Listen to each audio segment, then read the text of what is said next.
adalah obat gitu ya. Itu kalimat itu ada pendahuluannya, tidak slogan itu. Nah, orang yang punya relasi dengan Tuhan, orang yang seperti itu kegirangannya berbeda dengan orang yang dalam dunia ini. Jadi kalau kita bilang hati yang gembira adalah obat, itu ada hubungan dengan bagaimana saya berelasi dengan Tuhan. Itu akan mempengaruhi. Secara keilmuan dia katakan ada apa namanya? Ada dalam tubuh kita ini apa? Endorfin. Apalagi? Adrenalin ada. Apalagi ini kakak mama apa ini yang tahu nih? Mama Pidor ini kan jual kesehatan. Adrenalin, endorfin.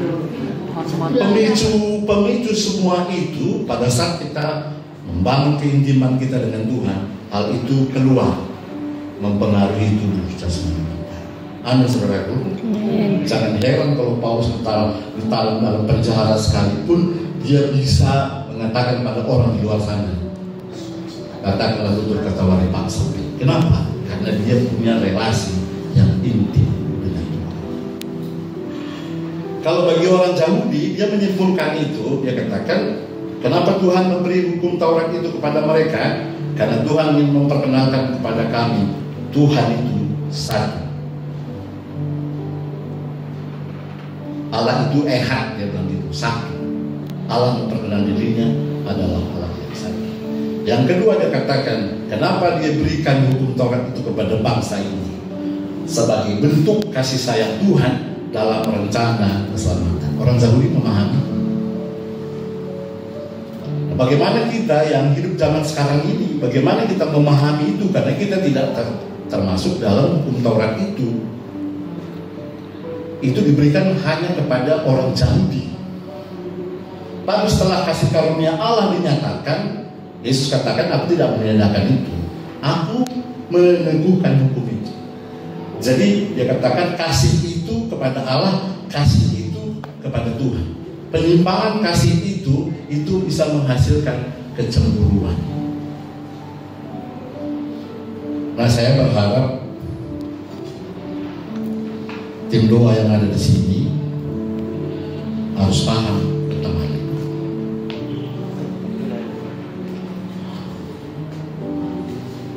Kami sebagai tim doa tidak ada masa berakhirnya, kan? Betul ya?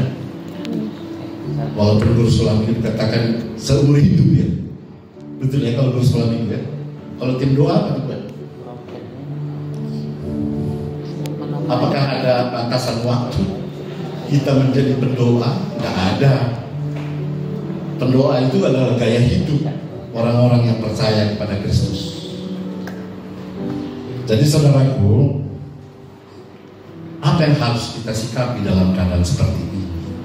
Kalau Tuhan bilang ulah coba-cobakan, ulah coba-coba. Aku nggak tahu kenapa nih pengurus ini ngasih tema ini sama aku gitu. Apakah ada hubungannya karena pelayananku? Gitu tadi. Ya begitulah ya. Semalam aku melayani sama gereja pendeta GDI yang ada di Galaksi ini karena kita ada di bawah FKGG. Lalu dia bilang, Pak, FKGG itu kan tidak hanya karena gereja-gereja ya. Boleh nggak kita bersama melayani jemaat kami? Jadi jemaat ini ada di Tambun sana, kami pergi 80 tahun umurnya, tapi seluruh tubuhnya tinggal tulang. Lalu waktu kami ke sana, kalau 80 tahun di orang Manado itu kita tahu bahwa keterlibatan mereka dengan dunia-dunia kegelap itu sangat kental. Lalu kita lakukan di sana, gimana Bu kalau kita lakukan doa pemutusan pelepasan untuk Bapak ini, apakah Bapak Ibu bersedia? Ibu bersedia? Dia bilang sangat bersedia. Maka saat siang itu kita lakukan itu. Kita putuskan semua ikatan perjanjian yang pernah dilakukannya, dan apapun yang dimakan diminumnya diputuskan dalam nama Tuhan. Seketika itu berubah wajah.